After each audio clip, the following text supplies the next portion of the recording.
Cagayan de Oro, DXXX Zamboanga, DXDX General Santos, DXKD Dipolo, DYKC Cebu, DXKI Iriga, DXKP Pagadian, DXKS Surigao, DXKT Davao, at DZRL Batak.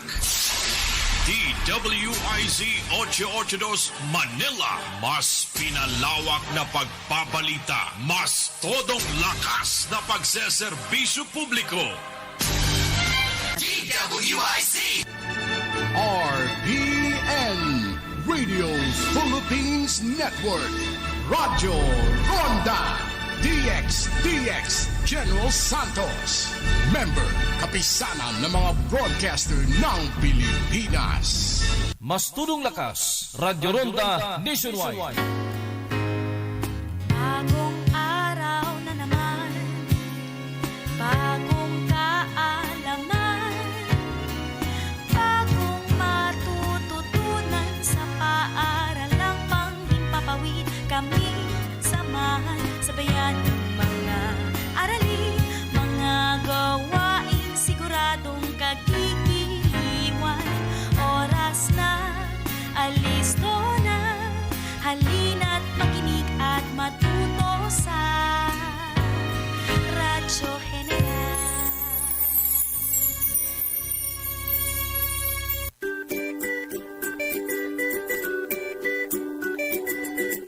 From the Department of Education Station, this is TLE On The Go, DEP ED 12, Radyo Eskwela, School on the Air, learning and honing skills with you.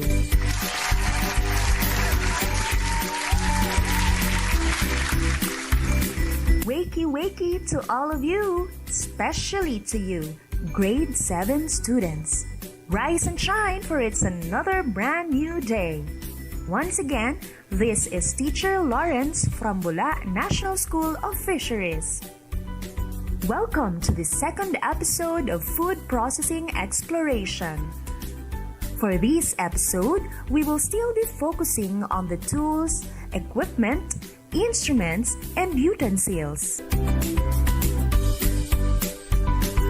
Our lesson for today will be about the use and maintenance of food processing tools, equipment, instruments, and utensils. And today, we will be accompanied by a very special visitor. Our visitor is a master cook. And because he is a master, he will help us learn and understand things easily. So buckle up, bring out your pen and the copy of your food processing module. Make sure it is module number 2.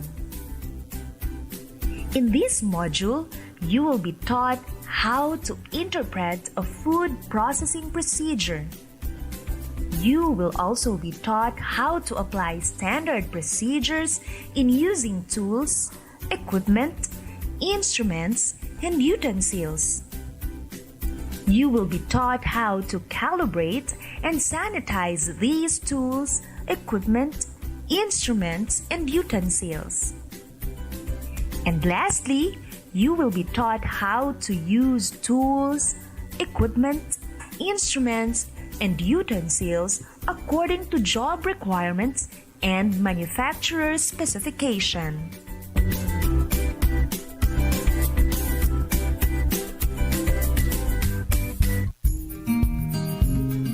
Alright, now let us feed our brains.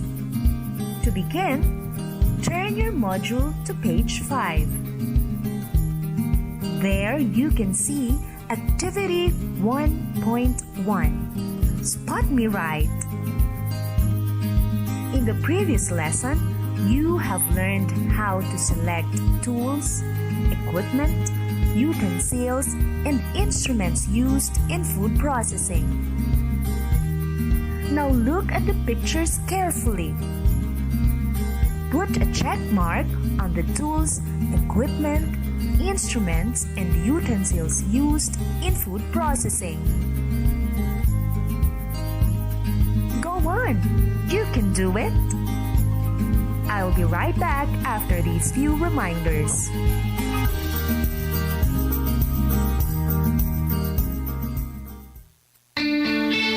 Upang maiwasan ang COVID-19, narito ang ilang mga paalala.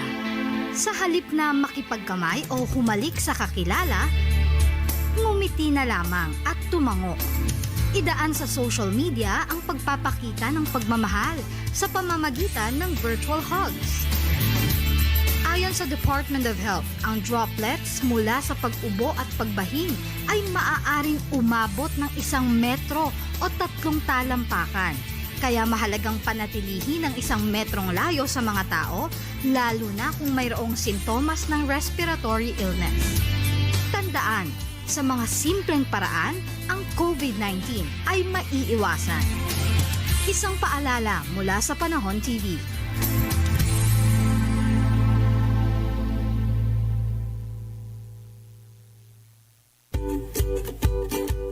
Are you done?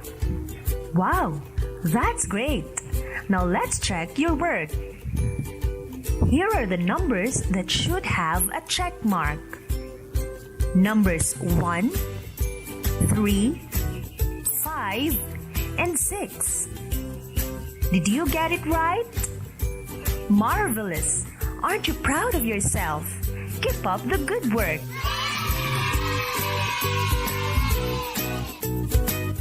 All right, as we continue, please help me welcome our visitor, Mr. Mark.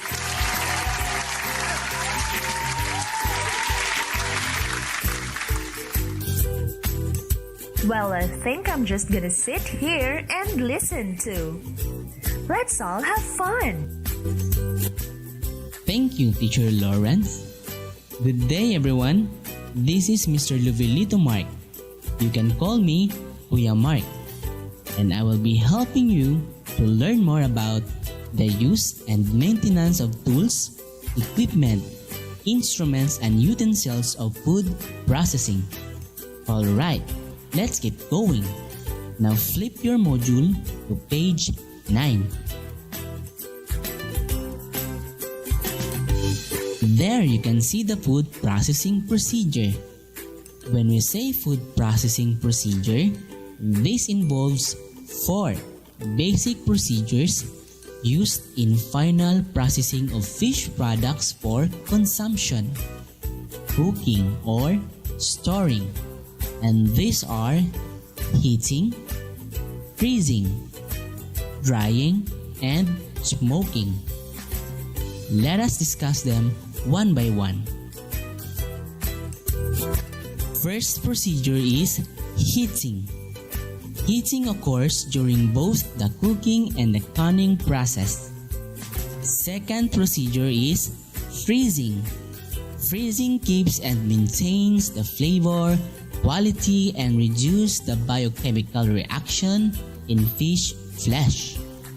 Third procedure is drying.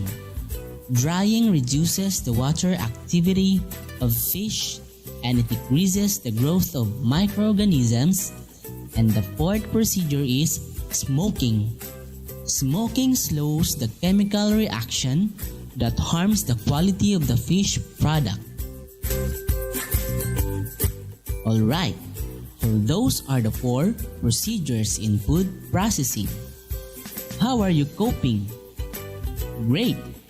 Now let's proceed to the standard procedures in using tools, equipment, instruments, and utensils.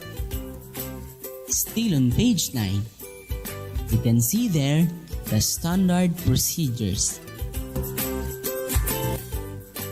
It is stated there that the standard procedures in using the tools, equipment, instruments, and utensils are: first, impose basic safety precautions to follow. Second, give warning labels.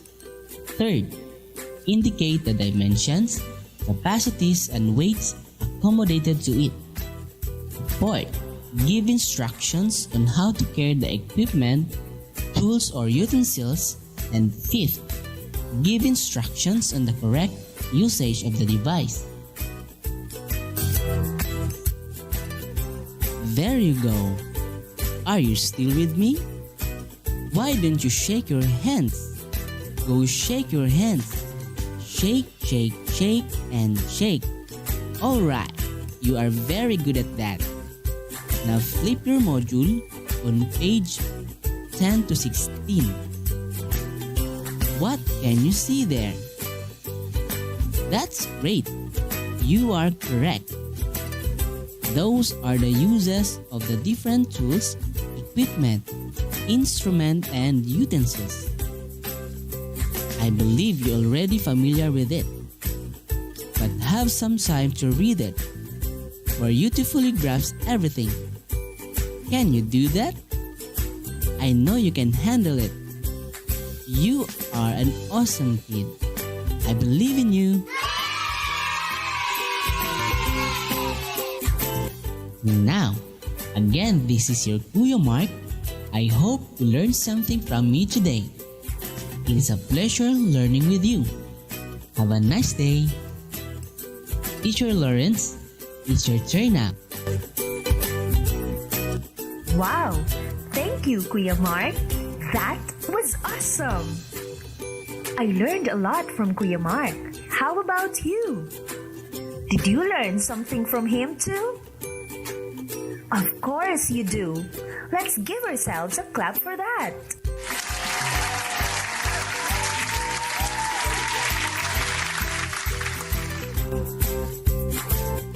Now let's move on. Turn your module to page 17. Let's proceed to the calibration and sanitization of tools, equipment, instruments, and utensils. When we say calibration, it is the action or process of minimizing any measurement uncertainty. In short, this is the process of standardization. More so, when we say sanitization, it is the process of making something completely clean and free from bacteria. Clearly, when we say calibration and sanitization, these are actually the ways on how to maintain tools, equipment, instruments, and utensils used in food processing. Now this time, in relation to calibration and sanitization, I want you to read your module from page 17 through 19. You can find there the ways on how to use tools, equipment, instruments, and utensils according to job requirements and manufacturer's specification. You may pause this audio while reading and play it back when you're done. If there are words that you can't understand, you may ask your parents or guardian about it. Or you may refer to your dictionaries. Please start reading. Hello there! How was your reading? Can you tell me now how to calibrate and sanitize tools, equipment, instruments, and utensils? Wow! That's amazing! What about the use of tools, equipment, instruments, and utensils according to job requirements and manufacturer specification? Can you elaborate to me as well? Let me hear it. Perfect! I've never heard anyone do it better than you. Good job! All right. Now let's have a summary of our lesson. As a summary, for this episode, we learned about how to use and maintain tools, equipment, instruments, and utensils of food processing. We learned about the procedures in food or fish processing, There are 4 procedures, namely heating, freezing, drying, and smoking. We also learned about the standard procedures in using tools, equipment, instruments, and utensils of food processing. We learned that the ways on how to maintain these tools, equipment, instruments, and utensils are by means of calibration and sanitization. And lastly, we learned how to use tools, equipment, instruments, and utensils according to job requirements and manufacturer's specification. And that's it. That's all for today's episode. Have you had a good time? Of course, all of us had a good time.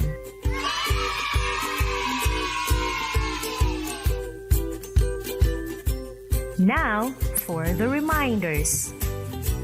First, please go over your module and answer every activity that can be found there. Write your answers directly on the module. Your advisor will be collecting your module according to the assigned schedule. Or you may contact your advisor as soon as you finished answering. Second, you may play back this audio whenever there are discussions or instructions which are not clear to you. And third, your scores for individual activity in Module 1 will be returned back to you by your advisors. You may check your envelopes. If not returned, please remind your advisor about it. Thank you for listening. Thank you to your parents or guardians. Again, this is Teacher Lawrence from Bula National School of Fisheries. This is TLE On The Go, DEP ED 12, Radyo Eskwela, School on the Air. Learning and honing skills with you. Till next episode, have a nice day. Bye! Bagong araw na naman, bagong kaalaman, bagong matututunan sa paaralang panghimpapawid. Kaming samahan, sabayan ng mga aralin, mga gawaing siguradong kagigiliwan. Oras na, alisto na,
Ito na ang programang magiging gabay mo upang ikaw ay matuto. DEP ED 12 Radyo Eskwela. Makinig at matuto. DEP ED 12 Radyo Eskwela. Alternatibong programang handog ng DEP ED Soxer Gen na kahit saan ka man ay matututo ka. DEP ED 12 Radyo Eskwela. Naguguluhan, nalilito. Paano ba While facing with this global pandemic, learning will continue. Quality education must be pursued. Broadcasting live from the home of the champions and the division of General Santos City and General Santos City National High School through the collaboration with the Department of Education, delivering you the virus skill to learn with fun-filled experience. This is DEP ED Jensen School on the Air. naguguluhan, nalilito? Paano ba? A pleasant and wonderful day, grade 8 students. You are now listening to our School on the Air, Art of Asia, Arts of Southeast Asia, where you can learn the different arts and crafts of Southeast Asian countries. I am your radio teacher, Clark Von Cagas Rolyon, delivering you with the skills to learn in MAPE 8. So, are you ready, students? Before we proceed on our lesson, I'll be giving you 2 minutes to prepare a piece of paper and your printed Module 1 in Arts Education with the topic Art of Asia, Arts of Southeast Asia. Find germs by washing your hands. Do it properly. It's easy. First is you have to wet your hands. Then use a soap to lather and scrub. Scrub between the fingers, here and there, and up the wrist. And just rinse the soap away. Dry your hands and you're okay. Wash your hands.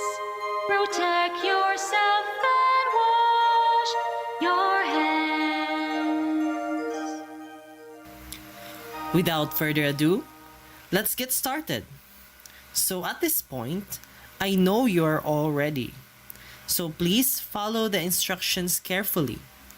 Kindly answer the pre-assessment found on page 2 to 3 of your self-learning modules. Again, kindly answer the pre-assessment found on page 2 to 3 of your self-learning modules. Please, do not forget to write your answers on the space provided below the given pictures. Are you ready? You may begin now. We will be right back after these few reminders. Coronavirus. 5 things kids need to know. Number 1, wash your hands for 20 seconds. Sing a short song while you scrub. Number 2, visit your friends from home. Ask your parents about a play date using the phone or computer. Number 3, masks are safe, not scary. They help protect people from germs. Number 4, cover your cough or sneeze. Use your elbow or a tissue. Be sure to wash your hands too. Number 5, be a good helper. Don't forget to clean up after yourself. Remember, it's okay to ask questions. Asking questions can help you feel better. Once again, this is your teacher Clark, and you are still tuning in to DEP ED Jensen, School on the Air in Arts Education, Arts of Southeast Asia. I left you with an activity to work with on what I know found on pages 2 and 3 of your self-learning module. And for this activity, the correct answers are number 1, Thailand. Number 2, Malaysia. Number 3, Indonesia. Number 4, Laos. Number 5, Vietnam. Number 6, Brunei. Number 7, Burma or Myanmar. And number 8, Singapore. Eureka! May I ask you, who got many correct answers? Yes! Very good. The activity will help you determine whether you already have prior knowledge on some of the countries that belong to Southeast Asia. Were you able to answer all the questions correctly? If not, don't worry, because I am here, your teacher Clark, and I will help you throughout this lesson. Are you ready? If you are ready, give me 2 thumbs up. Yes, I know you are. Let's dig in. I know this module is very interesting because you're about to explore the beautiful art forms of Southeast Asia. Have you been or seen some of the art forms of Southeast Asia? Not yet? Me too. Let's discover it together. We may now proceed to our next activity on page 4. Since you were able to identify the different countries from Southeast Asia from our previous activity, this time, we will proceed on our activity 2 on page 4. Please read and follow the instructions carefully. On our second activity, kindly match the picture from its country of origin. Choose the letter of your choice inside the given box. Kindly write your answers below the picture. Again, kindly match the picture from its country of origin. Choose the letter of your choice inside the given box. Kindly write your answers below the picture. Are you ready, students? Very good. You may begin now. We will be right back after these few reminders. Wash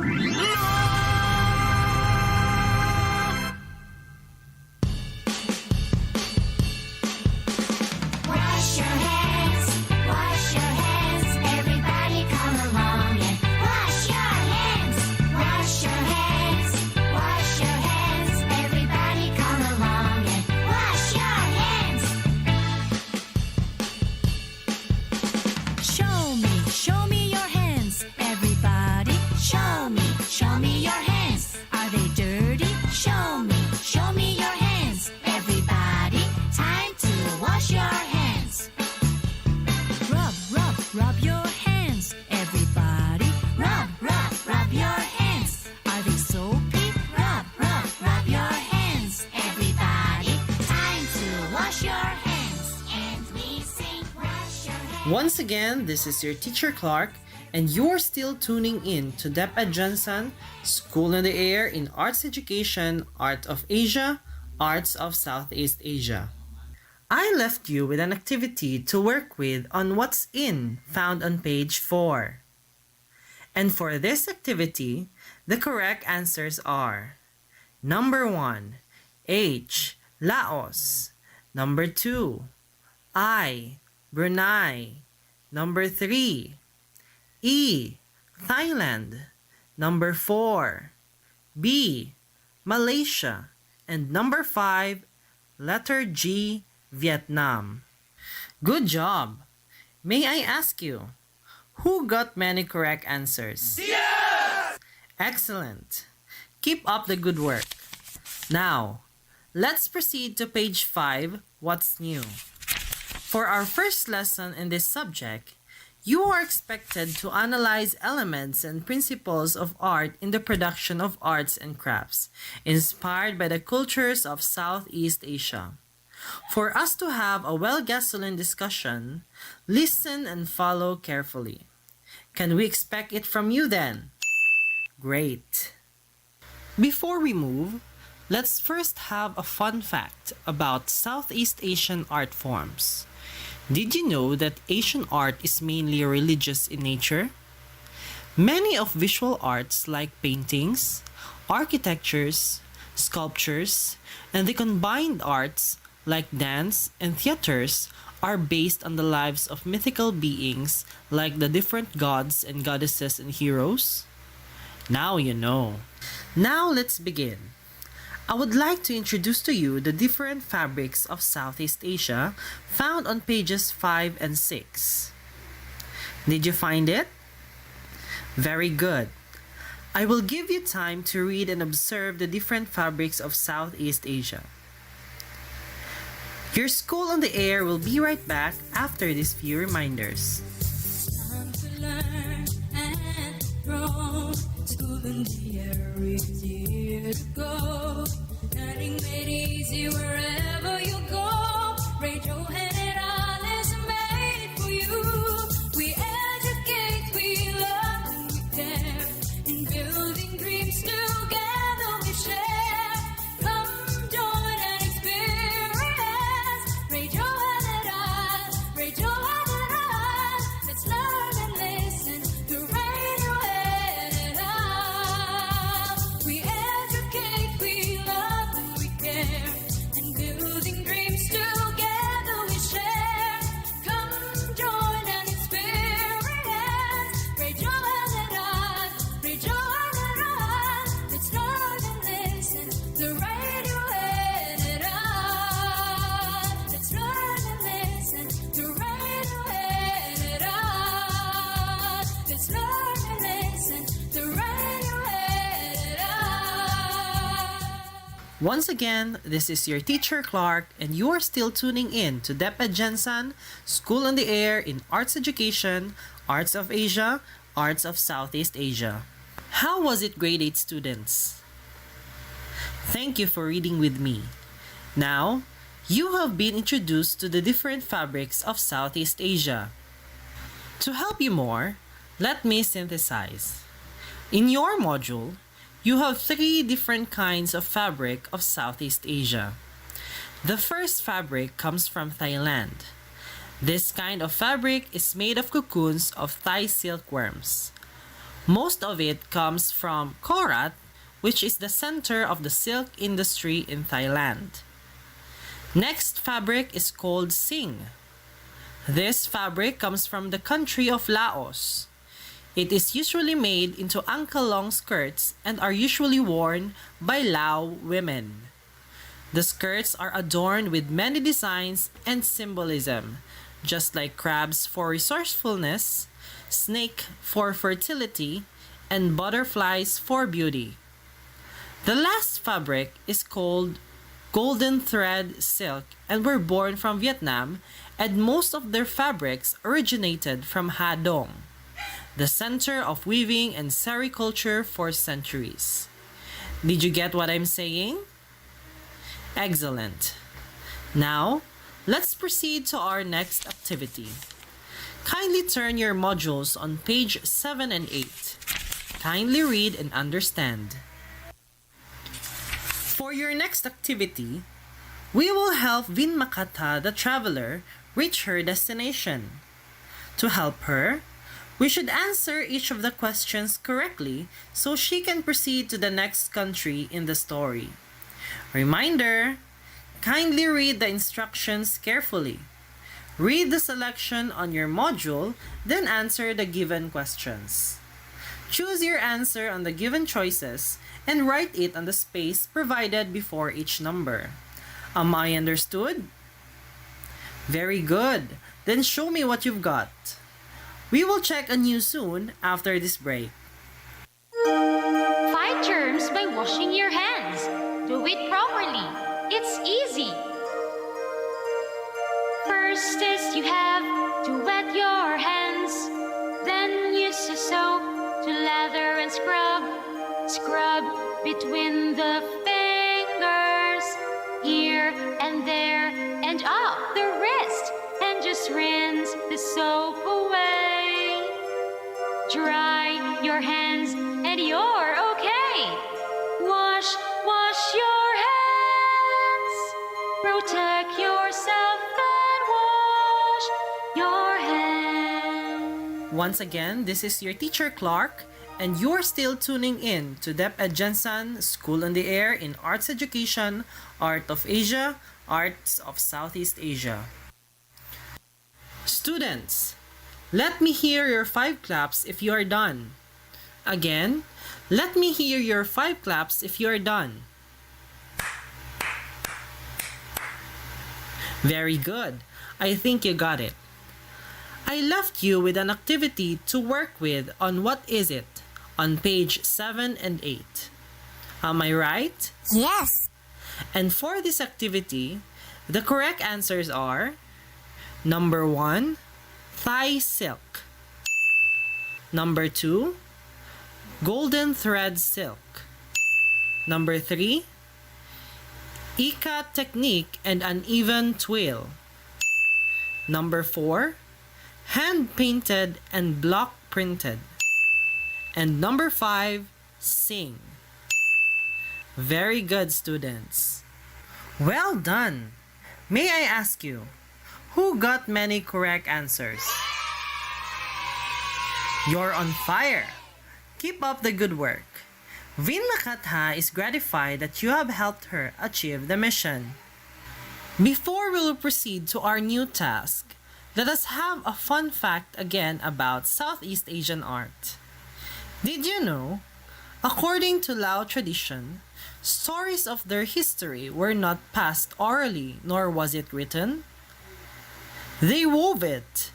Strand by strand, Lao stories were weaved in the intricate dense patterns and motifs of textiles. Now you know. Aha! You are now well informed and have unlocked a new task. To make sure if you were able to comprehend the idea presented from your module, let's answer the given activity on page 8. Rubrics are also presented on the same page, and it will be the guide on how the teachers will check your answers. Kindly answer the given questions honestly. Am I understood? Excellent. You may now start.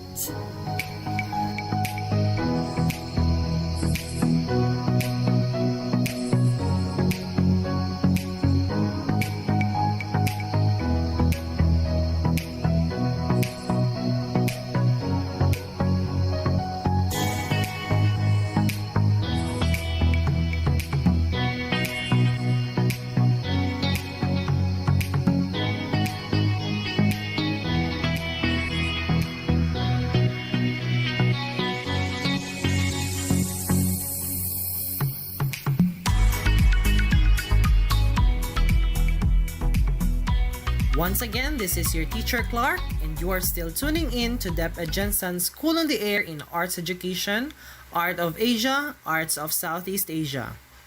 Students, how is your learning progressing? That's good. There are so much more to learn.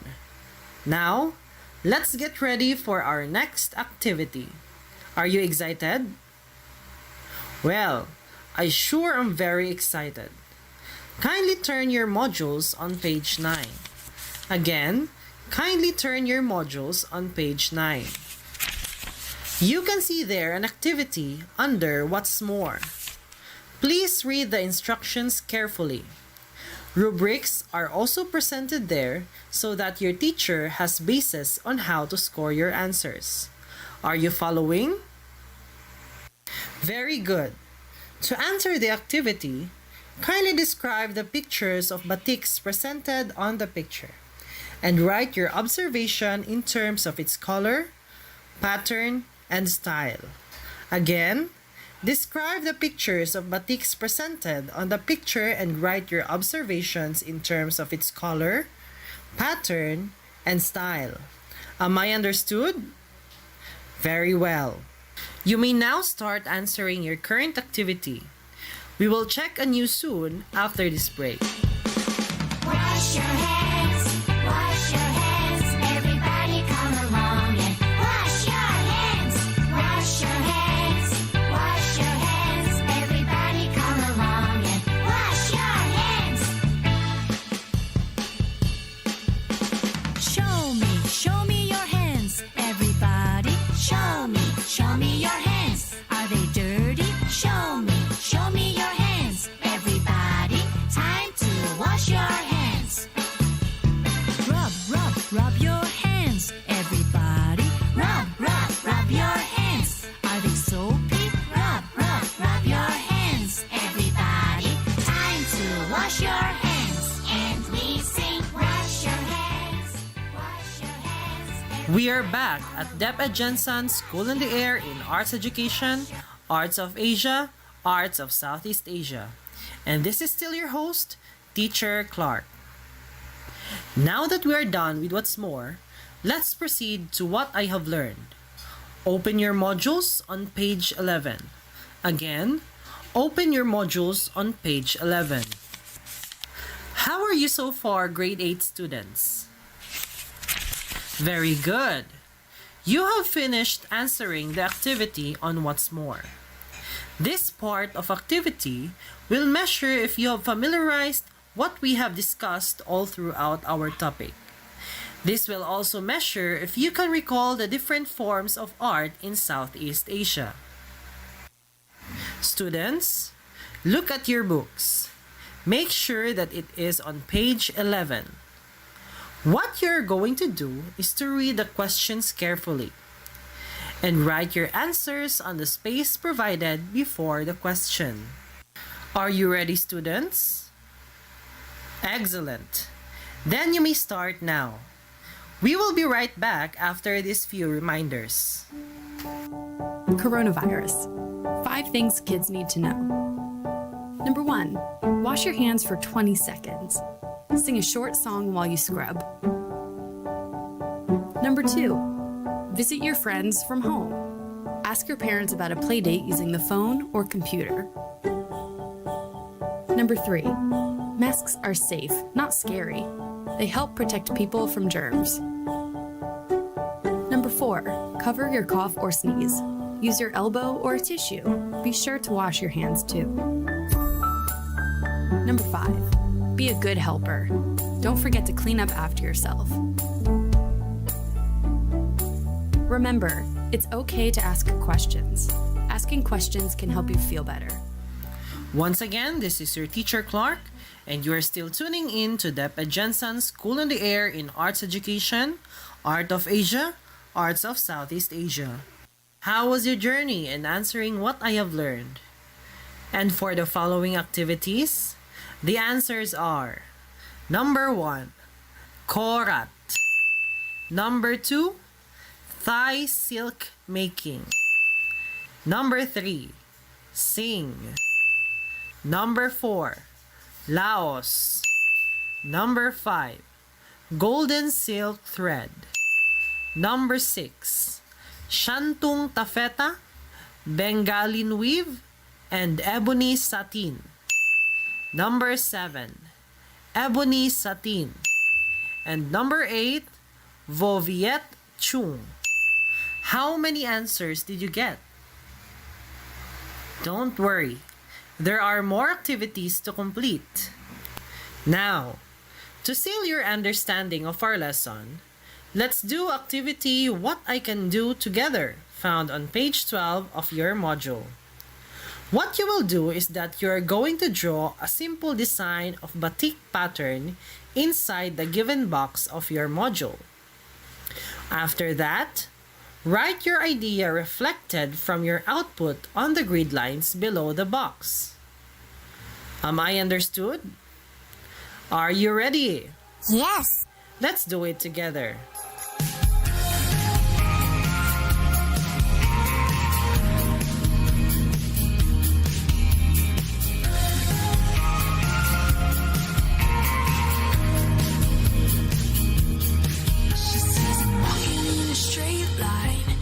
Not really her style.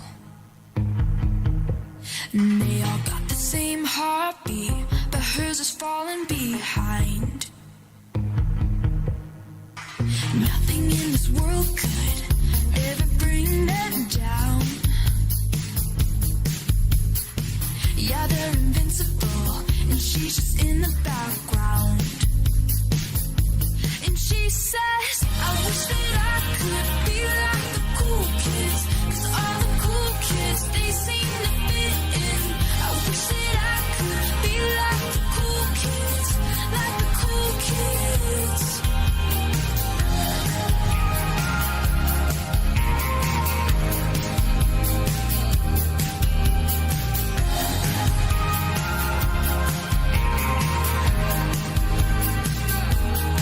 He says I'm talking with a big smile.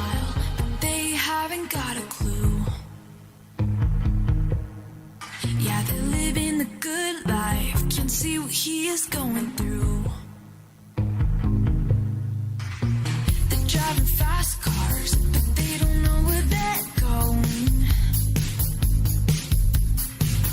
In the fast lane, living life without knowing. And he says, I wish that I could be like the cool kids, 'cause all the cool kids, they seem to fit in.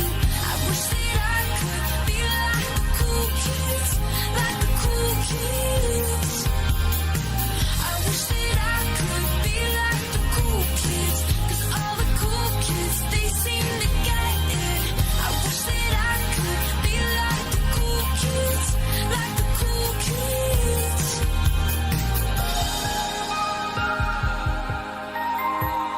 We are back at DEP ED School on the Air in Arts Education, Art of Asia, Arts of Southeast Asia. And this is still your host, Teacher Clark. How was it? Did you enjoy while you are drawing your batik pattern and color it? Great! I know you did. Well, that was fast. I'm amazed. We were able to analyze the different elements and principles of art in the production of arts and crafts inspired by the cultures of Southeast Asia, particularly the fabrics. I hope you enjoyed our lesson for today. Clap your hands, everyone. Now, it is time for you to display your understanding of the topic of this module. Take the assessment found on page 13 and 14. Again, take the assessment found on page 13 and 14.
Once again, this is your teacher Clark, and you are still tuning in to DEP ED School on the Air in Arts Education, Art of Asia, Arts of Southeast Asia. And for the assessment activity, the correct answers are number 1, A, number 2, C, number 3, B, number 4, A, number 5, A, number 6, T, number 7, F, number 8, F, number 9, T, and number 10, T.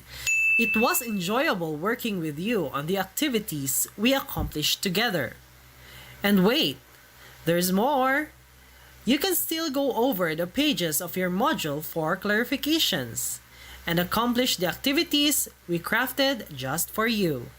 Once again, this is Teacher Clark Von Cagasrolion of General Santos City National High School. Until next time. And you are still tuning in to DEP ED School on the Air in Arts Education, Art of Asia, Arts of Southeast Asia. Have a great day ahead, everyone! Naguguluhan, nalilito.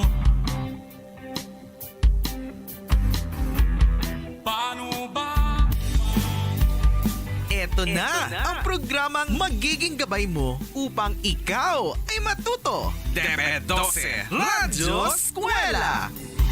makinig at matuto. DepEd 12 Radyo Eskwela! Alternatibong programang handog ng DepEd Soxargen na kahit saan ka man ay matututo ka.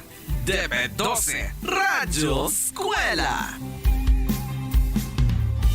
Naguguluhan, nalilito. Paano ba kung matututo? We heal as one. We learn as one.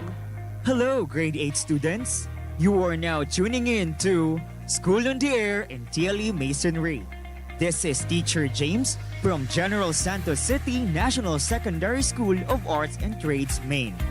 And it's my pleasure to be with you on this exciting lesson about identifying the types, uses, and descriptions of construction materials and tools. This modality engages you in guided and independent learning activities that help you acquire the knowledge and skills needed in the 21st century. While tuning in, make sure to stay focused and you are in a comfortable place and position. This is Teacher Luz from General Santos City National Secondary School of Arts and Trades.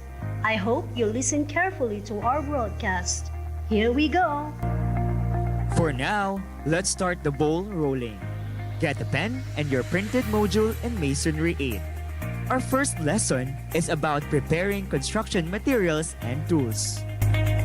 Before that, let us check first your knowledge about this lesson by answering the questions on page 4. Please focus and listen to my instructions. In pretest A, you have to read their directions carefully and list down different types of construction materials and tools that you think you will need to construct the one-story house shown in figure 1.1. Just leave pretest B unanswered. You may answer it on our next lesson. Go ahead. We will be right back after these few reminders. Kasalukuyan natin kinaharap ang COVID-19. Ngunit tulad ng SARS, 17 taon nang nakalilipas, atin ring itong lalabanan. Bawat isa ay malaki ang maitutulong sa pamamagitan ng regular na paghuhugas ng kamay, tamang paraan ng pag-ubo, pagpapanatili ng 1 metrong distansya sa mga may sintomas, at pagsusuot ng face mask kung ikaw ay may sakit. Todo laban kontra COVID-19. Once again, you are tuning into School on the Air in TLE Masonry. Before we pause for some reminders, you were given an activity to work with. Here are the answers for that activity. For number 1, cement. Number 2, sand. Number 3, gravel. Number 4, hollow blocks or CHB. Number 5, reinforcement bar or rebar. For any of the answers about materials on page 9 to 10 is correct. For number 6, shovel. Number 7, trowel. Number 8, floats. Number 9, nylon string. Number 10, lump bob. Or any of the answers about tools on page 10 to 13 is correct. That was a good start. How many correct answers did you get? That activity aims to check your prior knowledge about the lesson we will learn today. If you got a low score, there is no need to worry much as this is just a pre-test. Are you ready? I'm pretty sure you are. For our first lesson in this subject, you are expected to identify the types, uses, and descriptions of construction materials and tools. To be able to do this, you need to be attentive. Can we expect that from you? Great! Have you observed how the school buildings, commercial buildings, roads, bridges, and houses were built? Can you identify the tools and materials being used by the masons in building those structures? I hope you know some of them. Now, let us read the definition of terms used in our lesson. First is construction. It means making, erecting, or building structures such as houses, school buildings, commercial buildings, roads, bridges, and more. Next is masonry. It means a highly durable structural construction form, which is often laid in or bound together by mortar. A mortar refers to the mixture of cement, fine sand, and water that is used as a binding material when building with tile, brick, limestone, glass, concrete block, stucco, marble, stone, and travertine. Masonry works are called depending on the materials being used. Block masonry if the materials used are hollow blocks, and the like. And brick masonry if bricks are being laid. Block masonry needs plastering works, which include covering of walls and other surfaces with plaster. A plaster is a layer of mortar applied over the masonry surface and provides a finished surface that is firm and smooth. All masonry works were accomplished using materials added to the structure being constructed, and tools, which are devices or implements used to carry out a particular function. The one performing the specific masonry work is called mason. I hope you will fully understand what masonry is about. You will learn more as we continue with our lesson. On page 6 of your module, Prepare Construction Materials and Tools, you can see our next activity entitled What's in a Picture? Why is it called What's in a Picture, Teacher James? That was an excellent question, Teacher Luz. Let us leave that to our active students to answer. Check it out! Your School on the Air will be right back after these few reminders. I have a mental health problem. I have a mental health problem. I have a mental health problem.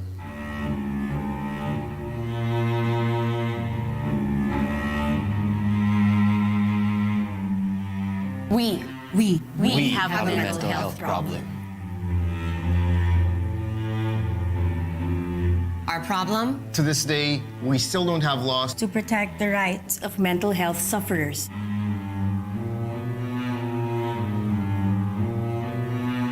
That is a big mental health problem. We need help. We need help.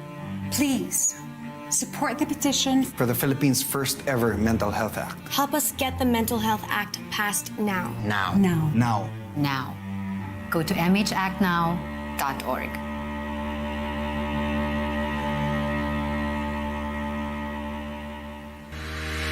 Once again, you are tuning into School on the Air in DLE Masonry.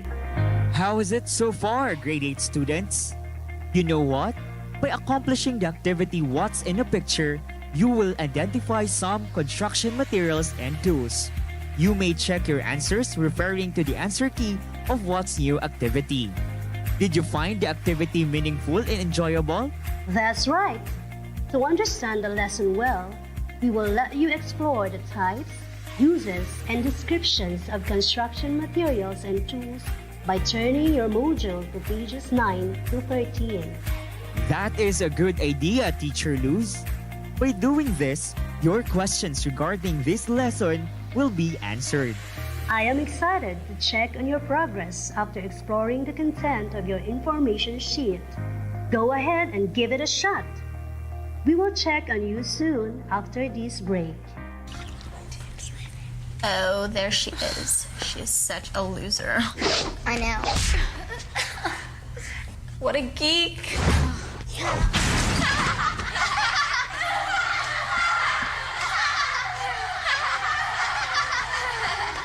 Get lost. Words hurt. Don't be a part of it. Once again, you are tuning into School on the Air in DLE Masonry. Now, do you want to know more about construction materials? Kindly turn to pages 9 to 10 of your module. Kindly look at the pictures to familiarize with the materials. Here are some examples of the construction materials. Bricks are blocks used in making walls, pavements, and other masonry work in construction. Another is cement. It is a powdered substance that acts as a binder of aggregates mixed with water. The galvanized iron sheet is a zinc-coated steel sheet used for roofing. Another one is galvanized iron wire. It is a zinc-coated iron wire used to tie reinforcement bars together. Gravel is a coarse aggregate used in mixing concrete. Next is the concrete hollow block. It is the most commonly used masonry material joined together by mortars. Next is lumber. It is a sawn timber used in construction and in furniture making. Another one is nails. They are made of metal used for fastening woods and are used in construction and furniture making. Next is plywood. They are thin cross-laminated sheets of wood also used in construction and furniture making. I hope you're still listening while reading your module. You can scan through more about construction materials in the succeeding pages at your own pace. We will continue with construction tools after this break. Bagong araw na naman, bagong kaalaman, bagong matututunan sa paaralang panghimpapawid. Kami samahan, sabayan mga aralin, mga gawain siguradong kagigiliwan.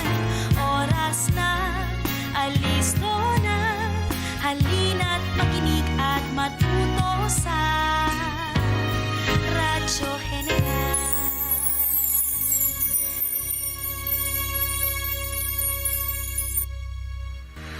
Once again, you are tuning into School of the Air in DLE Masonry. Now let's talk about some examples of construction tools. Kindly look at the pictures on pages 10 to 13 to familiarize the tools.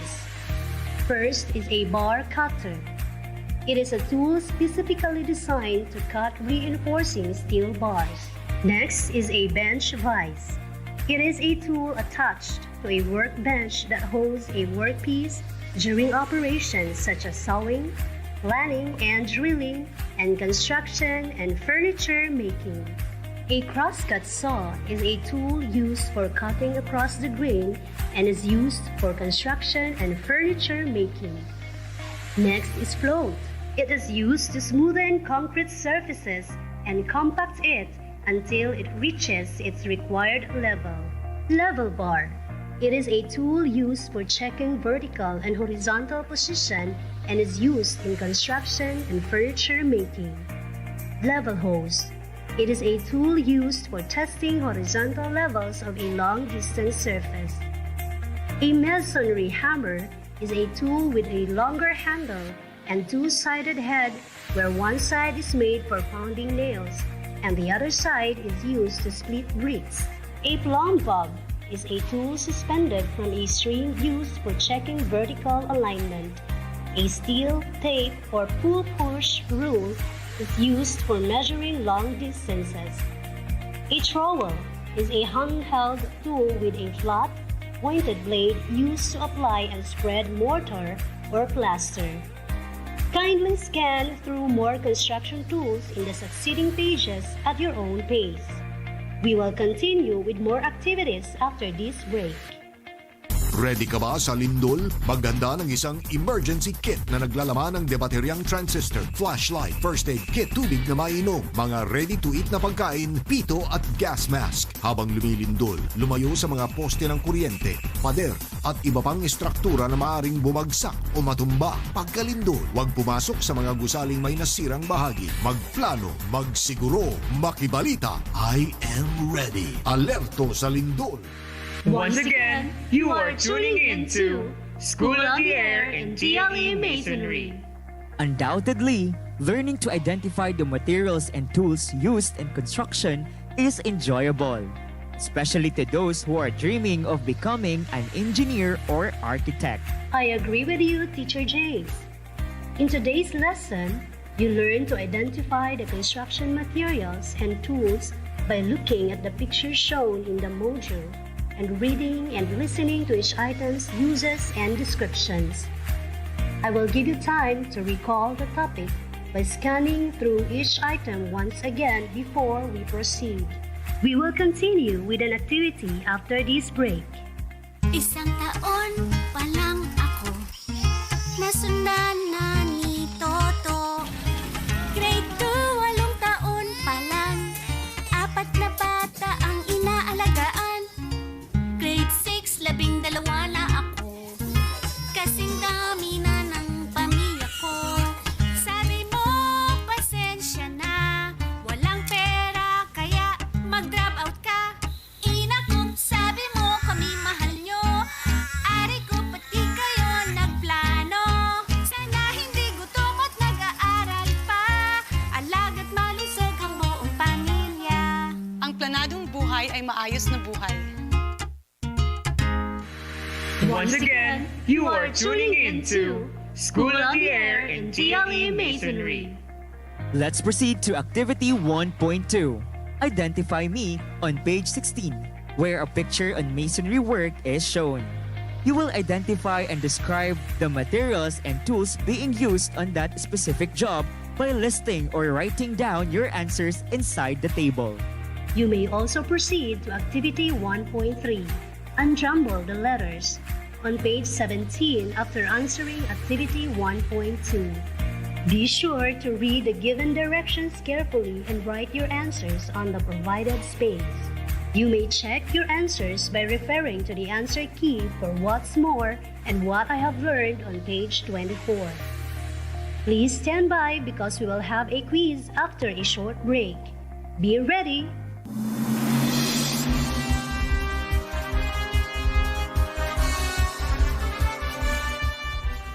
Welcome back to School of the Air and DLE Masonry. How's the activities you've done today? Have you learned from it? Did you enjoy while learning? I am sure by now you already have an idea on what are the materials and tools used in construction, specifically in performing masonry jobs. It's now time for the quiz. Are you now ready? Please listen attentively. You may start answering the quiz now. Please turn your module to pages 20 to 21 and answer the required data on succeeding rows. Write your answers on the space provided based on the given directions. Please pause the radio broadcast to provide you with enough time to answer the questions. Good job! We are done with the quiz. Make sure you have answered all the questions. I hope you get a high score. If you have any questions or clarifications, please write it down as well. Please also include your song request or greetings to be aired in our next lesson. That was amazing! We were able to discuss one lesson on masonry. I hope you enjoyed our class today. It was fun working with you on the activities that we accomplished together. However, there are activities left unanswered. Scan page 19 and enjoy answering them in preparation for our next lesson. Once again, this is Teacher Luz. And this is Teacher James. Until next time. This is School of the Air and DLE Masonry. Good day, everyone! Eto na ang programang magiging gabay mo upang ikaw ay matuto. DEP ED 12 Radyo Eskwela! Makinig at matuto. DEP ED 12 Radyo Eskwela! Alternatibong programang handog ng DEP ED Soxargen na kahit saan ka man ay matututo ka. DEP ED 12 Radyo Eskwela! Naguguluhan, nalilito. Paano ba kung matututo? Magandang araw sa inyo mga mag-aaral ng ikawalong baitang. Ito ang inyong paaralang panghimpapawid sa Filipino. Nasisiyahan kami na makasama kayong muli sa ating pag-aaral sa pamamagitan ng radyo. Ako ang inyong lingkod, si Teacher Leila, mula sa General Santos City National Secondary School of Arts and Trades, Maine. Handa na ba kayong matuto? Bago natin simulan, maghanap kayo ng lugar sa inyong tahanan kung saan maayos at komportable niyong maririnig ang ating aralin sa radyo. Siya nga pala, kumain na ba kayo? Mabuti naman na tapos na dahil mahalagang handa ang inyong katawan at pag-iisip upang mas maunawaan niyo ang ating aralin ngayon.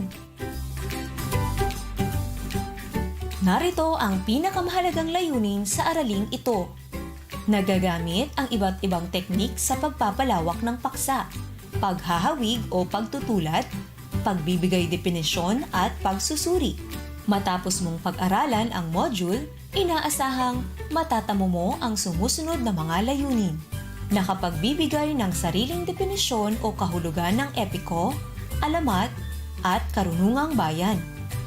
Nasusuri ang pagkakatulad at pagkakaiba ng epiko, alamat, at karunungang bayan. Huwag na nating patagalin pa. Tara, simulan na natin! Bilang pagsisimula, subukin muna natin ang inyong kaalaman batay sa paksang ating tatalakayin. Buksan ang inyong module sa Filipino sa pahina 1 at sagutin ang bilang 1 hanggang 10 sa loob ng 10 minuto para sa unang pagsusulit.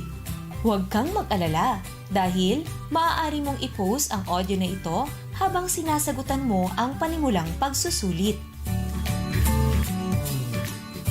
Ngayon ay simulan mo ng sagutan ang bahaging subukin. Pagkatapos ay muli mong pakinggan ang ating talakayan sa radyo. Naging madali ba sa iyo ang bahaging subukin? Huwag kang mag-alala. Sinusukat lamang nito ang iyong kaalaman sa paksa.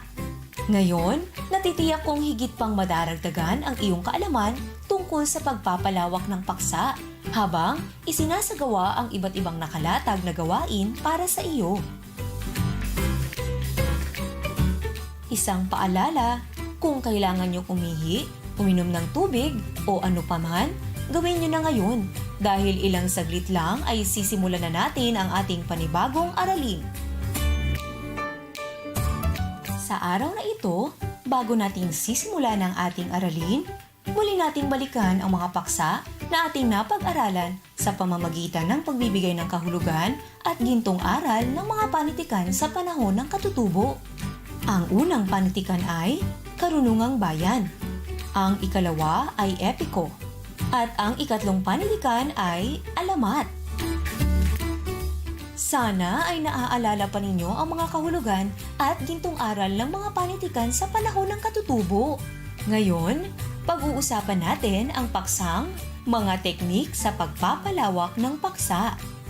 Upang lubos kayong matuto, ay pakinggan nyo ng mabuti si Teacher Marivic mula sa Datu Anja Manza National High School. Sa lahat ng mag-aaral sa ika-8 baitang, narito na ang Aralin 5 para sa unang markahan sa Filipino 8.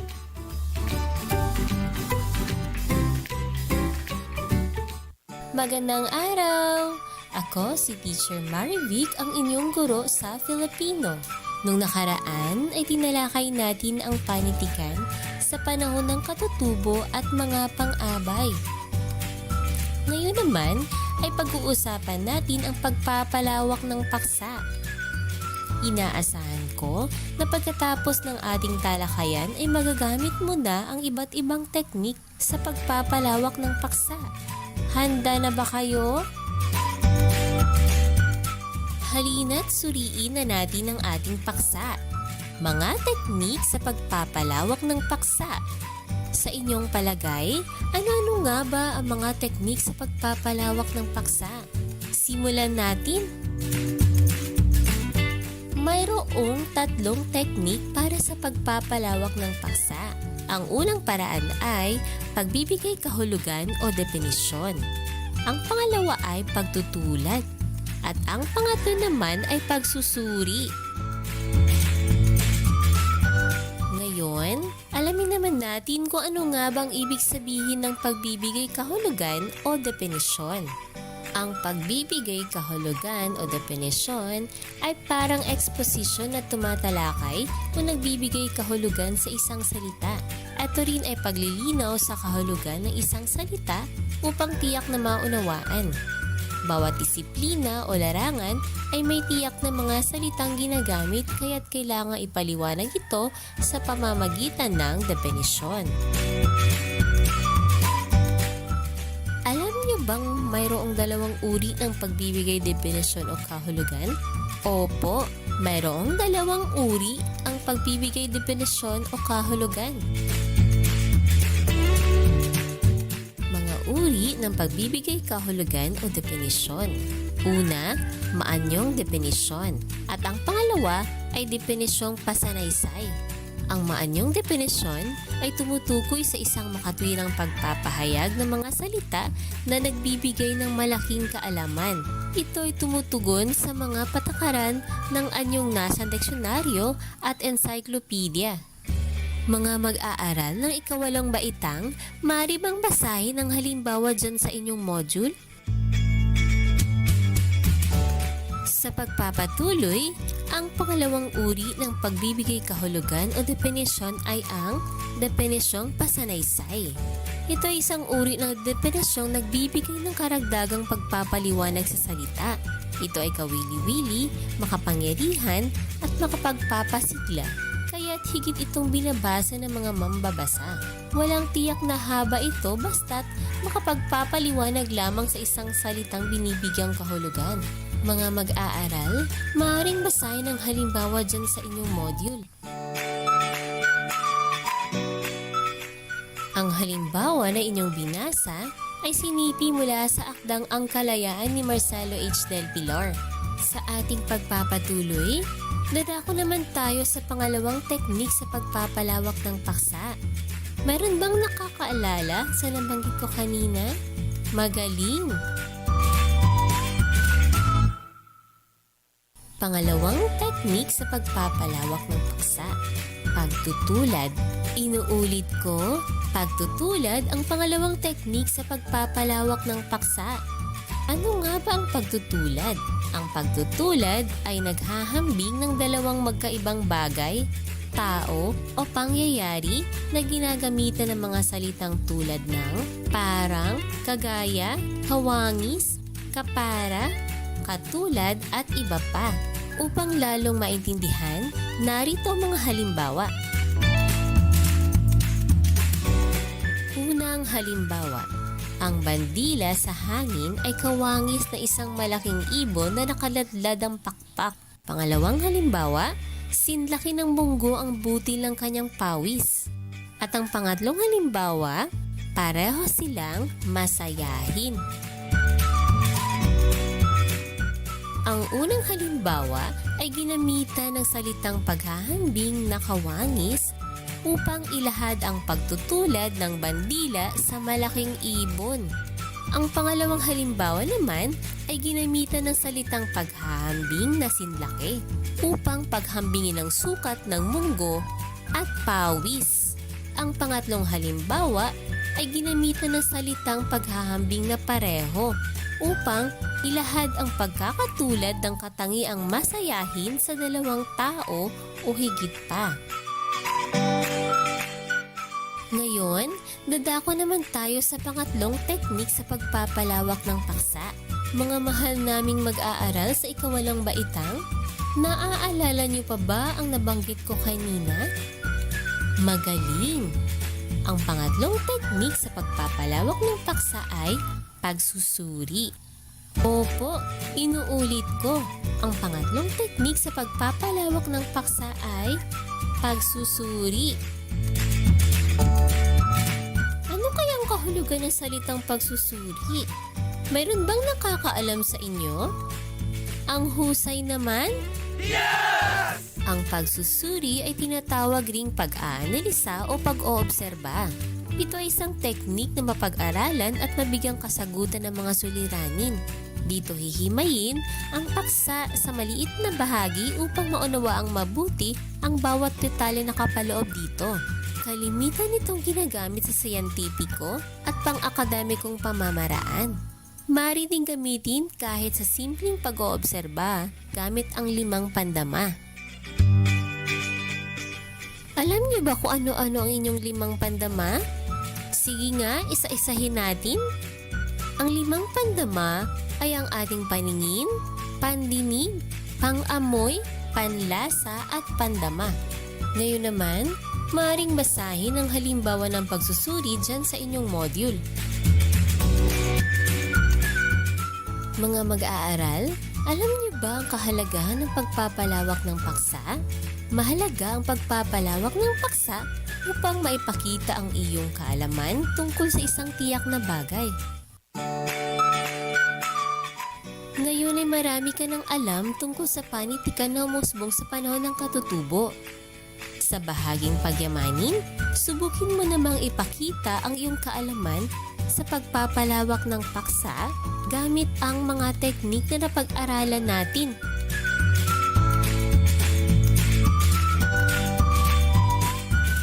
Mga minamahal naming mag-aaral sa ikawalong baitang, sagutan ang unang gawain hanggang sa ikatlong gawain. Sa bahaging unang gawain, ibigay ang iyong sariling definisyon gamit ang maanyong definisyon at definisyong pasanaysay. Sa ikalawang gawain, bumuo ng pangungusap sa bilang 1 hanggang 6. Paghambingin ang epiko sa alamat at sa longhita na salitang ginamit sa iyong pagtutulad. At sa ikatlong bahagi ng gawain, ilista kung ano-ano ang mga pamamaraan na kalimitang ginagamit sa pagsusuri sa bilang 1 hanggang 2. Paalala, maaari niyong itigil o i-pause ang audio lesson na ito at muling i-play kapag tapos ka na sa iyong gawain. Wow! Ang husay naman! Sa puntong ito, inaasahan kong napakahusay mo na sa araling pagpapalawak ng paksa. Muli, ipagpatuloy ang pagsagot sa bahaging isa-isip ng inyong module. Paalalang muli, maaari niyong itigil o i-pause ang audio lesson na ito at muling i-play kapag tapos ka na sa iyong gawain.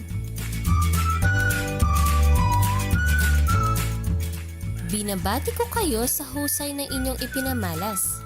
Natitiyak kong naunawaan niyo na ang mga teknik sa pagpapalawak ng paksa.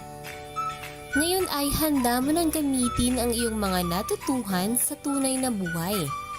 Hanapin ang bahaging isagawa sa inyong module at sagutan ito. Paalala, maaari niyong itigil o i-pause ang audio lesson na ito at muling i-play kapag tapos ka na sa iyong gawain. O diba? Higit pang nadagdagan ang iyong kaalaman tungkol sa pagpapalawak ng paksa. Isa pang gawain ang inihanda sa inyo. Handa ka na ba? Kayang-kaya mo to. Sagutin mo ang bahaging karagdagang gawain na makikita sa ika-10 pahina ng inyong module. Basahin at unawain ng mabuti ang panuto upang mas lalong mapadali ang iyong pagsagot. Isulat ang inyong sagot sa isang malinis na papel. Paalala, maaari niyong itigil o i-pause ang audio lesson na ito at muling i-play kapag tapos na ang inyong gawain. Ayan, natapos na ang ating talakayan. Sana ay mahusay na kayo sa pagpapalawak ng isang paksa. Hanggang sa susunod nating leksyon, ako ang inyong guro sa Himpapawid, Teacher Marivic Escalada, mula sa Dato Anja Mansa National High School. Mula sa paaralang Panghimpapawid para sa Grade 8 Filipino. Kung sakaling may hindi kayo naunawaan, tutulungan kayo ng ating host na si Teacher Leila para sa recap ng ating napag-usapan. Galingan nyo ang ating maikling pagsusulit mamaya. Hanggang sa muli, paalam! Ang inyong narinig ay si Teacher Marivic. Napakahusay niyang magturo, di ba? Bago tayo dumako sa pangwakas na pagsusulit, ay balikan muna natin ang mga napag-usapan sa talakayan. Ang ating aralin kanina ay pagpapalawak ng paksa. Maaari niyong balikan ang buong bahagi ng inyong module. Nakilala rin natin ang mga uri ng mga teknik sa pagpapalawak ng paksa. Una, pagbibigay kahulugan o definisyon. Pangalawa ay pagtutulad at ang pangatlo ay pagsusuri. Ayan, napagtagumpayan yung maunawaan ang mga pagsasanay at gawain sa module. Ngayon ay alam kong handa na kayo sa pangwakas na pagsusulit. Subukin natin kung hanggang saan ang inyong mga natutuhan. Nais kong basahin nyo ng may pag-unawa at sagutan ang bahaging tayahin sa pahina 9 hanggang 10 ng inyong module. Uulitin ko. Nais kong basahin nyo ng mabuti at sagutan ang bahaging tayahin sa pahina 9 to 10 ng inyong module.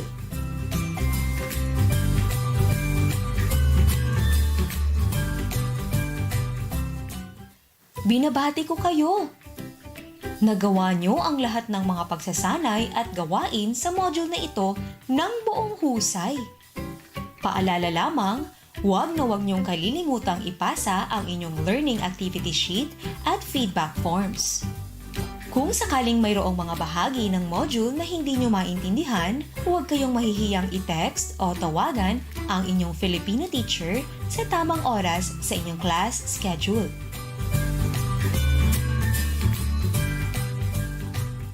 Huwag niyong kalilimutan ang susunod nating aralin tungkol sa maikling kwento.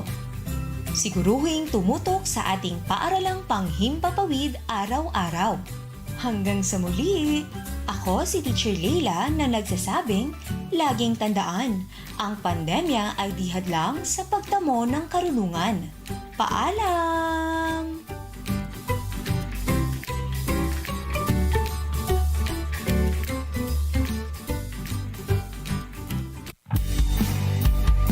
Ito na ang programang magiging gabay mo upang ikaw ay matuto. DEP ED 12 Radyo Eskwela. Makinig at matuto. DEP ED 12 Radyo Eskwela. Alternatibong programang handog ng DEP ED Soxargen na kahit saan ka man ay matututo ka. DEP ED 12 Radyo Eskwela. Naguguluhan, nalilito. Paano ba kung matututo? Ito na ang programang magiging gabay mo upang ikaw ay matuto. DEP ED 12 Radyo Eskwela. Makinig at matuto. DEP ED 12 Radyo Eskwela. Alternatibong programang handog ng DEP ED Soxargen na kahit saan ka man ay matututo ka. DEP ED 12 Radyo Eskwela. Naguguluhan, nalilito. Paano ba kung matututo?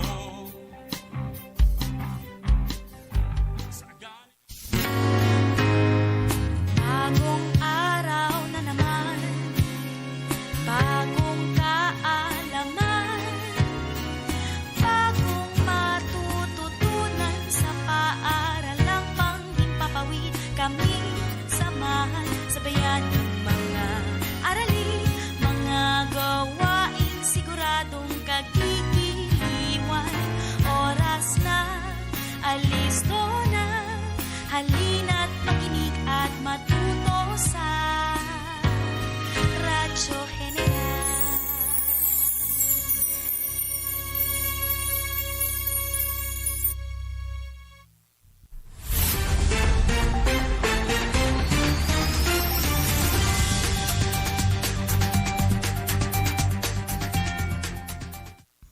Magandang buhay, General Santos! Isang mapanghawang araw sa ating lahat, lalong-lalo na po sa ating mga mag-aaral mula sa ika-9 na baitang. Ito ang inyong paaralang panghimpapawid sa Filipino. Naway nasa kondisyon kayo ngayon at sabay-sabay nating tatalakayin ang isa na namang siksik at liglig sa kaalamang paksa na siguradong pupukaw sa inyong interes. Sa muli, ito po si Teacher Jeanmar Samad, ang inyong kaagapay sa pagkatuto mula sa mataas na paaralan ng Sambuangilay High School.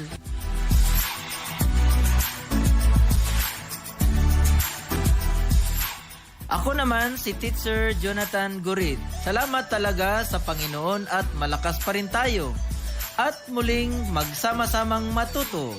Sana katabi na ninyo ang inuming tubig, ballpen, kwaderno at iba ninyong kakailanganin sapagkat takaw pansin ang paksang ating tatalakayin. Himay-himayin natin ito, kaya makinig lamang at magtala ng mga mahalagang talakay. Kumusta na? Sa nakaraang aralin ay tinalakay natin ang maikling kwento at mga elemento nito. Ngayon naman ay ating pag-aaralan ang nobela. Isa rin sa uri ng panitikan ang nobela. Sa araling ito, ipakikilala ang nobela, mga halimbawa at susuriin din natin ang tunggaliang nakapaloob sa ilang bahagi nito. Lalo na ang tunggaliang tao versus sarili.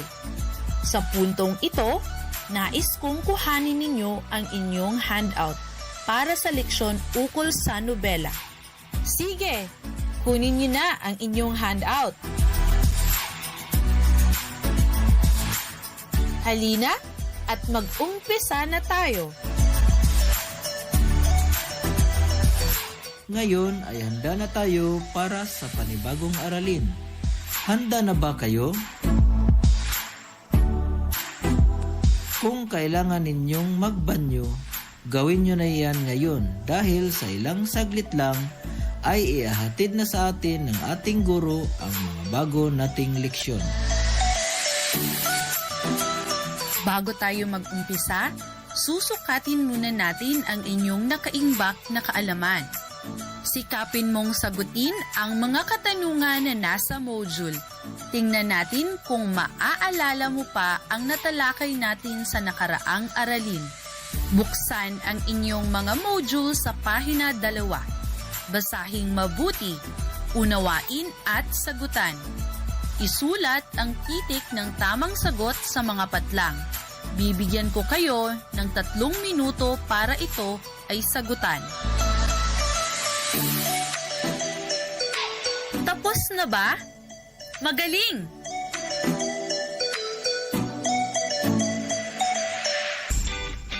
Sana ay naalala pa ninyong lahat ang mga iyon, ha?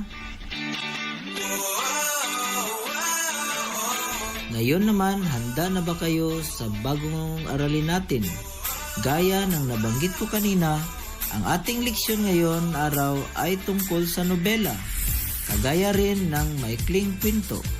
Ang nobela ay may mga elemento katulad ng tauhan, tagpuan, tema o paksa, banghay at iba pa. Patuloy mo pang basahin at sagutin ang module na ito upang lubos na maunawaan ang nakapaloob na sa nobela. Kuhanin nyo ang inyong handout para masundan nyo ang ating radio teacher na si Teacher Lisa para sa ating aralin bilang pangatlo. Kung handa na kayo, narito na si Teacher Liza Bernales mula sa Sambuangilay High School. Sa lahat ng nasa ika-9 na baitang, eto na!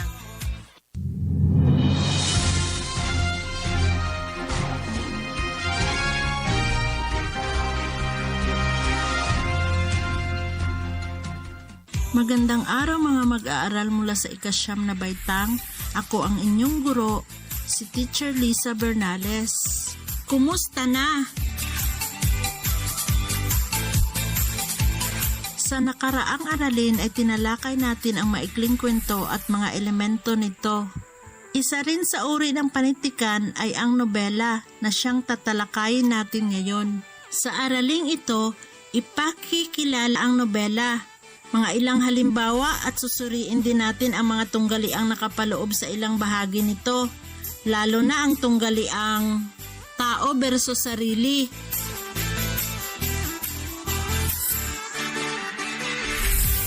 Kunin na ang inyong handout at magsisimula na tayo. Game na ba kayo?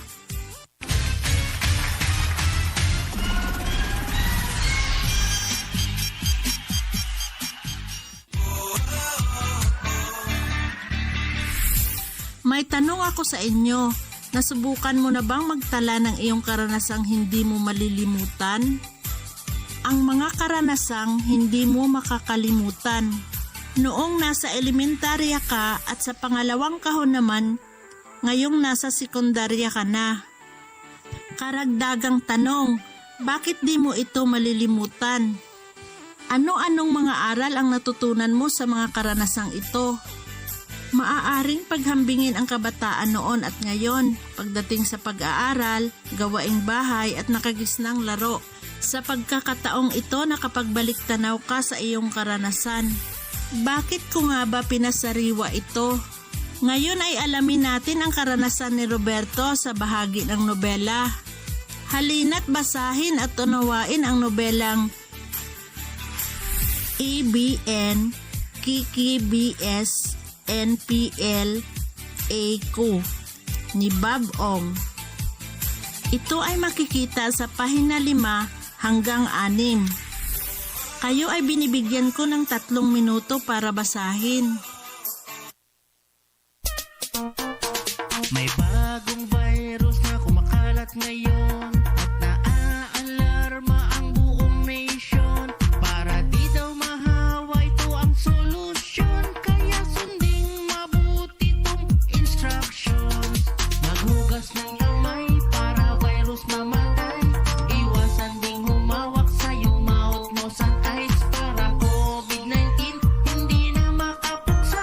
Mag-face mask at mag-alcohol maya't maya. Maghugas ng kamay para virus mamatay. Iwasan ding humawak sa iyong mouth, nose at eyes para COVID-19 hindi na makapuksa. Mag-face mask at mag-alcohol maya't maya. Ang virus ay nakamamatay, kaya makinig, wag pasaway. Stay sa bahay, wag nang gumala kung ayaw mong ikay mahawa. Mag-face mask kung lalabas, mag-vitamin C ng madalas, at umiwas sa mga matatao. Mag-alcohol para sigurado. Maghugas ng kamay para virus mamatay. Iwasan ding humawak sa iyong mouth, nose at eyes para COVID-19 hindi na makapuksa. Mag-face mask at mag-alcohol maya't maya. Maghugas ng kamay para virus mamatay.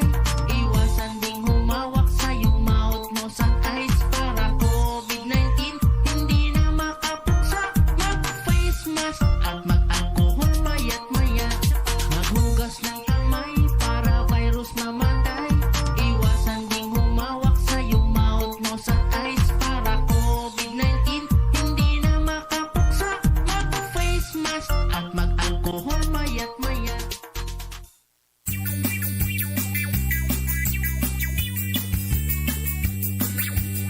Panatilihing malinis ang ating katawan. Resistensya natin ay dapat palakasin. Sama-sama, tulong-tulong, nating labanan ang COVID-19. Kaya natin to, wag lang matakot. Kung sama-sama ay walang problema. Palagi ang maghugas ng mga kamay gamit ang sabon at malinis na tubig. Sama-sama, tulong-tulong, nating labanan ang COVID-19. Kaya natin to, wag lang matakot. Kung sama-sama ay walang problema.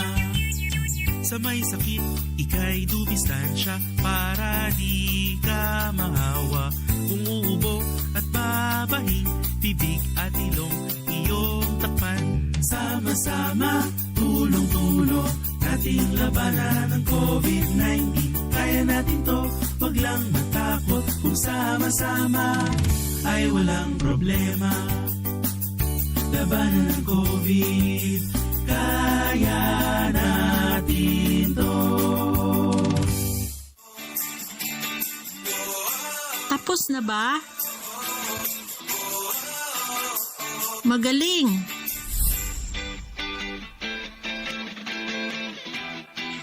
Sa pagkakataong ito, sisimulan na natin ang pagtuklas ng bagong kaalaman.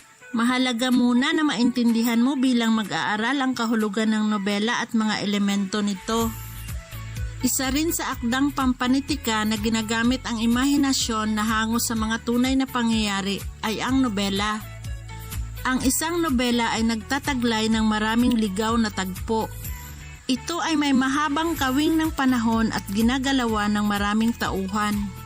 Kakikitaan din ito ng mga tunggalian o labanan sa pagitan ng magkakasalungat na puwersa. Ating pakakaisipin na hindi magkakaroon ng buhay ang isang nobela kung walang tunggalian.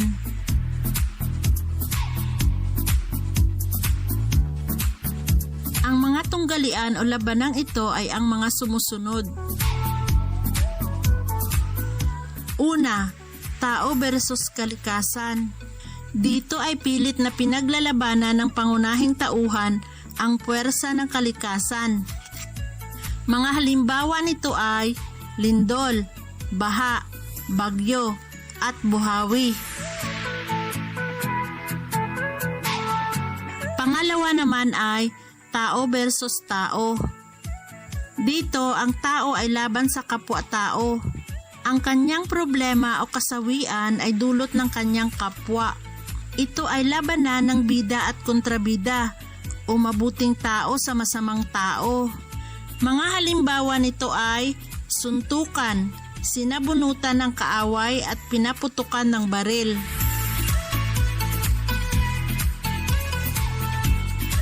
Pangatlo ay tao versus sarili. Ito naman ay uri ng tunggalian ng tao laban sa kanyang sarili. Masasalamin dito ang dalawang magkasalungat na hangad o pananaw ng iisang tao. Halimbawa nito ay pinoproblema kung ano ang pipiliin, ang tama o mali, ang masama o mabuti, kawalan ng tiwala sa sarili at inggit. Mag-isip ka pa ng ibang halimbawa at isulat ito sa iyong module. Pang-apat, tao versus lipunan. Umiiral naman ang panlabas na tunggaliang ito kapag lumilihis ang tauhan o mga tauhan sa mga pamantayang itinakda ng lipunan. Halimbawa nito ay mapaniil na kultura at ideolohiya, kahirapan at korupsyon.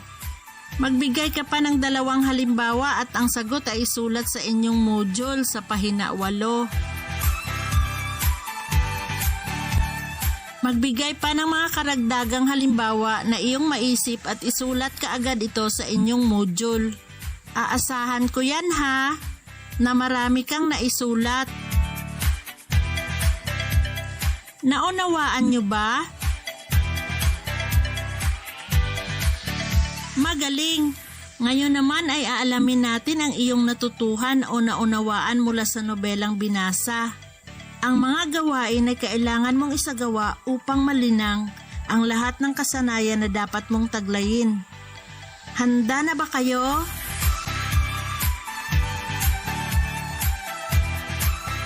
Ngayon naman, sagutin ang mga tanong batay sa binasang bahagi ng nobela. Isulat ang iyong sagot sa inyong module pahina 6 hanggang 7. Sa ating unang gawain, sagutin ang mga tanong batay sa binasang bahagi ng nobela. Isulat ang inyong sagot sa espasyong inilaan sa inyong mga module.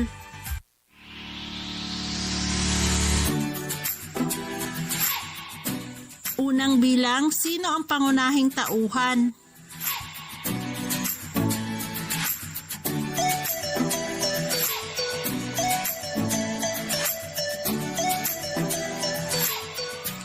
Pangalawang bilang, saan ang tagpuan ng binasang akda?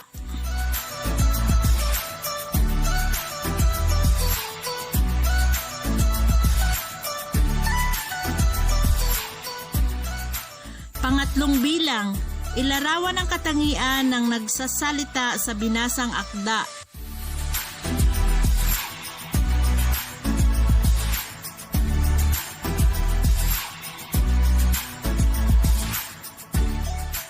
Pang-apat, ano-anong problema o suliranin ang nakikita mo sa akda?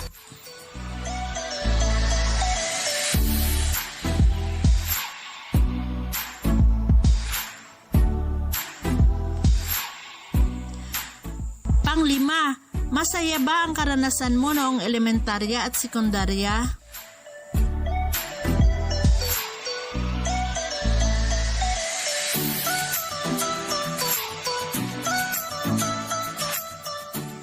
Sa pangalawang gawain ay bigyan ng sariling interpretasyon ang pangungusap na ginamit sa bahagi ng nobelang binasa. Handa na ba kayo? Sa palagay mo, anong tunggalian ang makikita dito? Isulat ka agad ang iyong sagot.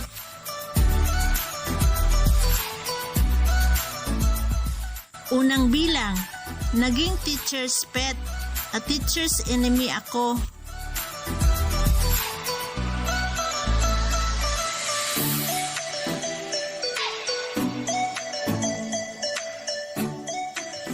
Siguro mga 40 pupils kami. 39 lang ang upuan at 30 lang ang ayos. Siyam ang magtsatsaga sa gumigiwang na salumpuet.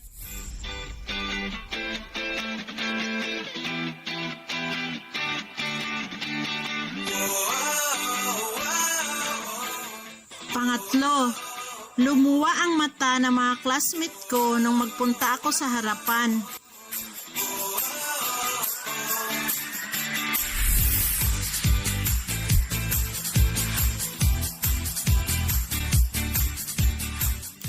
Pang-apat, instant celebrity ako at respetado na ng lahat.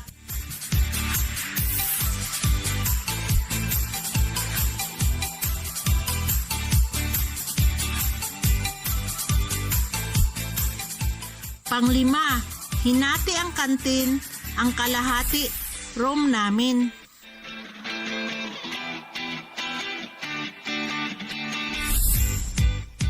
Sa ating pangatlong gawain, isulat sa hugis ulap ang nakita mong mga tunggaliang tao versus sarili sa binasang akda at isulat mo naman sa hugis puso ang payo mo para dito.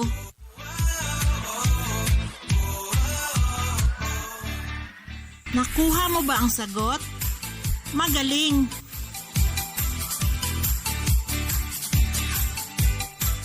Kagaya ng maikling kwento, ang nobela ay meron ding mga elemento. Ang mga ito ay ang mga sumusunod. Una, tauhan, ang nagpapagalaw at nagbibigay buhay sa nobela.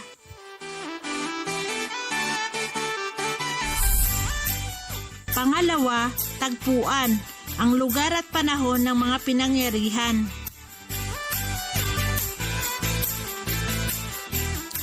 Pangatlo, banghay, ang pagkakasunod-sunod ng pangyayari sa nobela.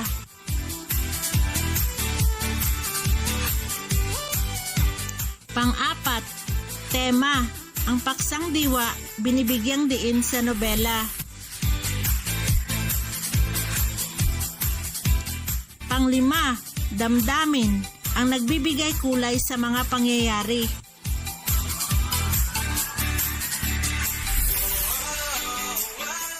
Pang-anim, simbolismo, nagbibigay ng mas malalim na kahulugan sa tao, bagay at pangyayari.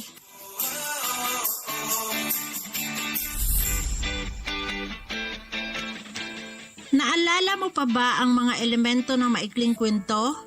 Sa tingin nyo may pagkakapareho o pagkakaiba ba sila? Saan sila nagkapareho at nagkaiba?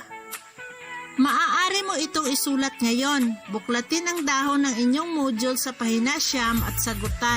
Tukuyin mo ang pagkakatulad at pagkakaiba ng maikling kwento at nobela.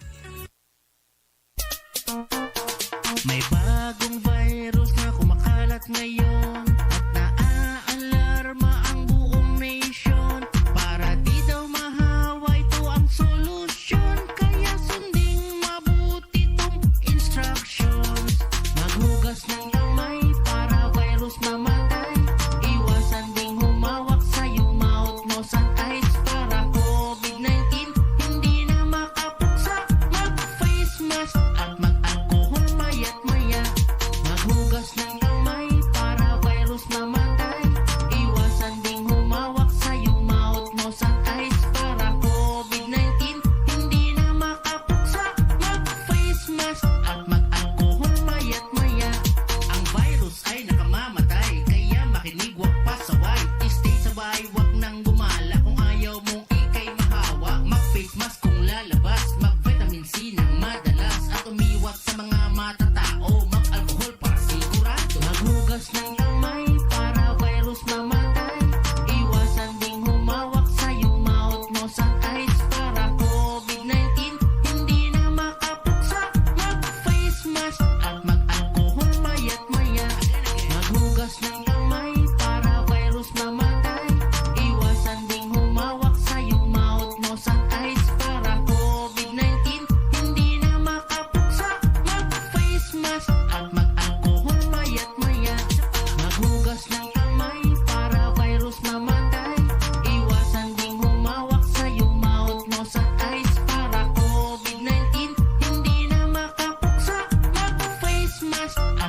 Tapos na ba?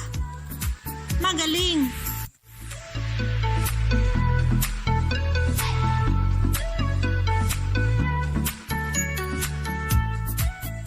Upang higit na maunawaan ang ating tinalakay na paksa, magsagawa tayo ng pagbabalik-aral. Tunghayan sa inyong mga module, pahina 12 hanggang 17, sagutan ang mga tanong na ito.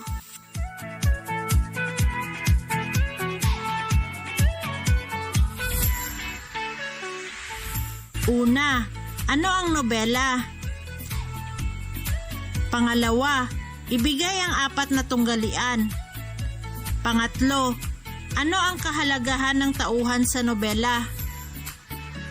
Pang-4, ano ang nagpapagalaw at nagbibigay buhay sa nobela?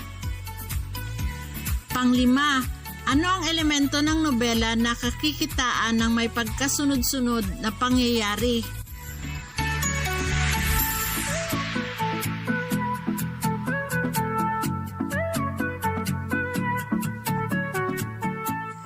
Pag nasagot mo ito ay binabati kita. Magaling! Kasi naintindihan mo ang ating leksyon. Sa karagdagang gawain, mag-isip ng sitwasyong naranasan mo na kung saan ay nakaramdam ka ng inggit, selos, kahinaan ng loob, walang tiwala at galit sa sarili. Ilista naman sa hugis pusong buo ang ginawa mong paraan at solusyon na labanan ito. Isulat ito sa inyong module, pahina 14 hanggang 15. Ako ay umaasa na nasagutan mo to lahat ha.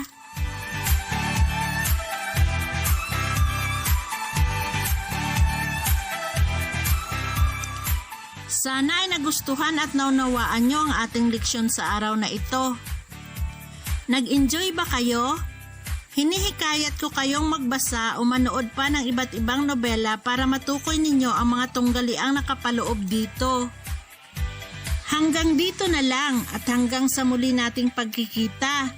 Paalam!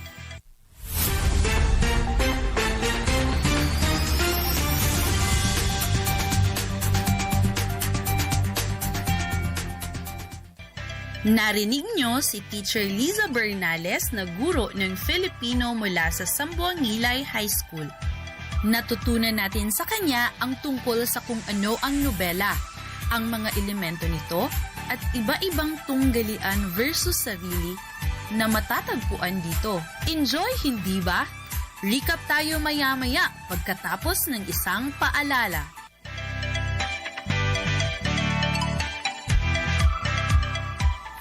Nagbabalik tayo sa ating paralang panghimpapawid sa Grade 9 Filipino.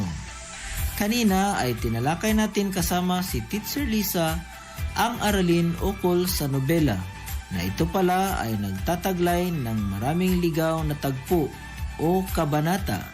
Ito ay may mahabang kawing ng panahon at ginagalawan ng maraming tauhan. Kikitaan din ito ng mga tunggalian o labanan sa pagitan ng magkasalungat na puwersa. Sige nga, balikan nyo ang inyong mga notes at tingnan nga natin ang mga natutunan natin. Ano ang mga tunggalian o labanan na makikita dito? Sige nga, sagutin mo. Ito ay tao versus tao, tao versus sarili, tao versus lipunan, o tao versus kalikasan.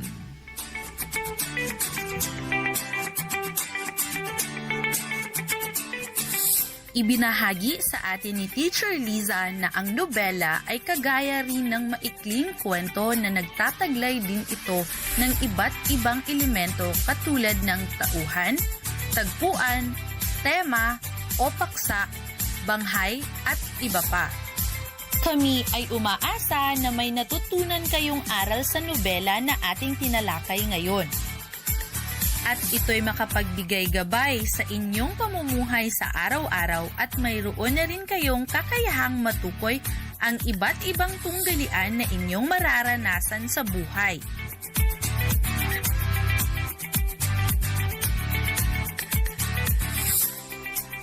O hindi ba?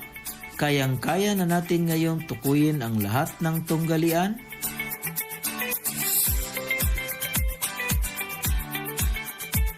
Ngayong tapos na ang ating leksyon, oras na para tasahin o sukatin ang ating kaalaman sa pagbasa at pag-unawa.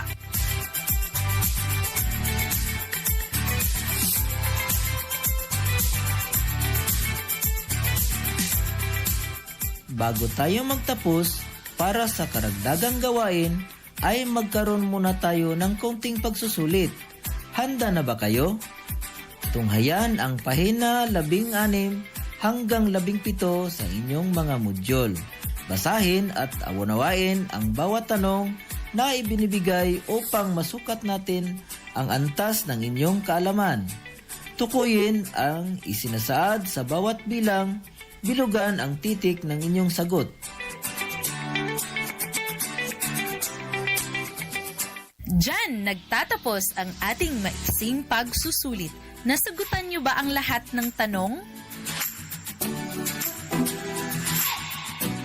Siguruhing nabilugan niyo ang mga titik na dapat bilugan, ha? Kung may tanong kayo o nais linawin, isulat niyo na rin ang mga ito. Isama niyo na rin ang inyong mga pagbati o kaya ay mga request.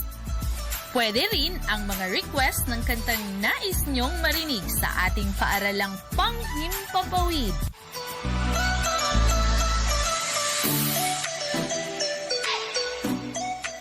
Isang leksyon na naman ang ating natapos. Upang mas maunawaan niyo pa ang ating aralin ukol sa nobela, ang mga elemento nito, basahin niyo ang inyong mga modyul. Nakalakip din dyan ang iba't ibang sanayang gawain sa bawat pahina. Maaari niyo itong sagutan at gawin upang mas masa ang inyong galing sa pagbasa at pag-unawa.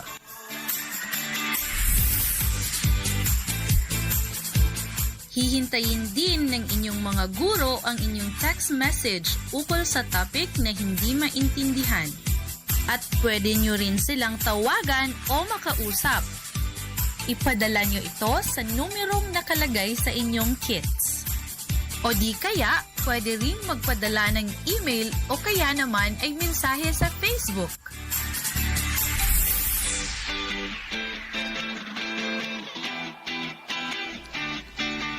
Ang susunod nating aralin ay ukol pa rin sa nobela.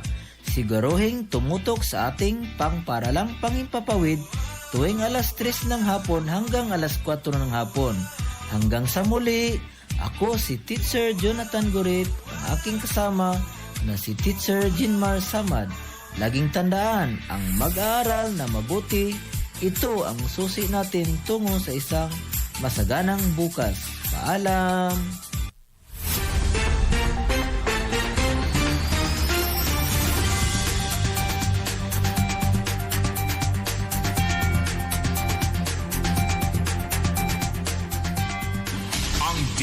WIZ 882 Manila ay sabayang napapakinggan sa mga sumusunod na impilan sa buong bansa. DYKB Bacolod, DZBS Baguio, DXKO Cagayan de Oro, DXXX Zamboanga, DXDX General Santos, DXKD Dipolo, DYKC Cebu, DXKI Iriga, DXKP Pagadian, DXKS Surigao, DXKT Davao, at DZRL Batak. DWIZ 882 Manila, mas pinalawak na pagbabalita, mas todong lakas na pagseserbisyo publiko. DWIZ RPN Radio Philippines Network, Radyo Ronda.